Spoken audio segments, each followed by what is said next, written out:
خزمەتی هەستێگەرەکەی کردووە خزمەتی بە عەرەب کردووە کە شەرتێک فەزیلەی پێدا خزمەتی بە کورد کردووە عەقیدەی مەرزیە کە یەکەمین تێکستی کەلامی و فەلسەفیە بە زمانی کوردی یەکەمین تێکستە یعنی یەکەمین دەکێکە کە بە شێوەیەکی فەلسەفی قسەی لە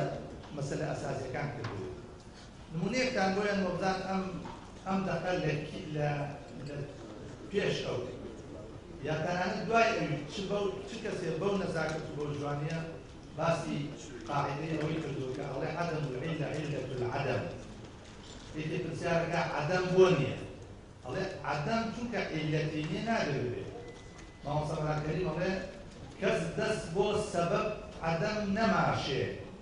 عەدەم نەفی صرف بۆ ئەسەر ناشێ ئەڵێ کەس دەست نەما بۆچی عەدەم سەبەبی هەیە یانیەتی عدم نبوني روتا يعني نفي صفة وأونات ببيع بأثر كسبب ببيع أصلا منطقيا ريدنا عدم خاوني السبب زمان صار عبد الكريم دخولياي خويا جنجينيكي نتوية وهم بو أمتي الإسلامي بعام كنت ببيع تعصب مع مريض قبل ما كان كله ببيع تعصب مع مريض قبل فارسي تبي بفارسي